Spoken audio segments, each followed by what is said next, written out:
Good morning, day, night, whatever time of day you're listening to this.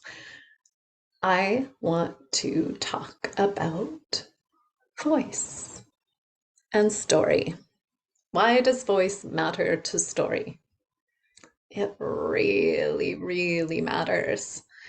And part of the reason is if you know, like if you listen to someone who's monotone and telling the story like this, no matter how exciting, you're gonna go nuts. You're gonna be like, I can get something out of this, but it's not really a pleasure. It's not really a joy. It's not fully engaging me.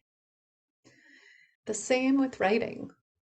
We can even poetic and descriptive writing, we can fall into the beauty of a description. Absolutely. But voice carried all the way through the story, critical. And that's really one of the things that I teach in my embodied story intensive is how to craft and master the techniques, the tools you need to actually make your voice sound more like you. I'm going to tell you a story. I was about 8 years ago now. I had just finished my Master's of Fine Arts. I think it was 8 years. And I had all the tools in my tool belt. And I knew that voice was pretty much at the top. And I wanted to enter a contest for the the CBC, Canadian Broadcasting Corporation Creative Nonfiction Prize.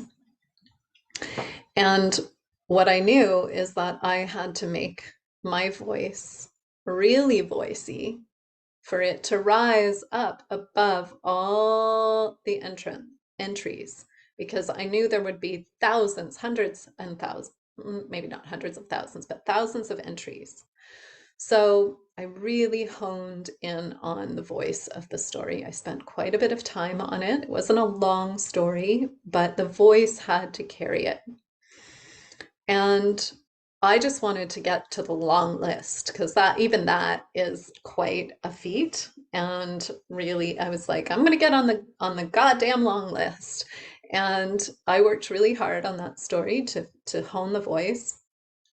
And then I got to the top five. I got to the five. I was one of five finalists. I won a little bit of money. I got interviewed on the radio, and my story got published on the CBC website. So I say that because I really understand how voice carries a story. And what I offer my students isn't just like, here's setting, here's character. No, how are you going to weave or merge the two together or the four together or whatever pieces?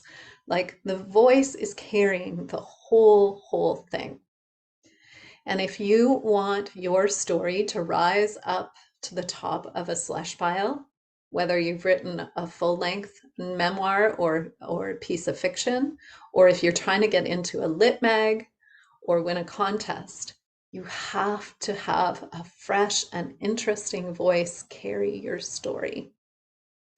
And I work with writers so that they can hone that. You can hone your writing voice. There's different ways, and I really dive into this into my course. And I've got another course starting November 7th. So if this is speaking to you, if you're like, I don't know that I really have nailed down my writing voice, and you want to inquire deeper into my program, you can check out the link below. You can also book a call with me. I'm going to drop two links down below. One is the link to the course, and one is the link to the call. So pick your link, maybe you check out both, and I look forward to speaking to you about your project and talking to you about how you can strengthen your voice to make your story not just shine, but rise to the top of any slush pile.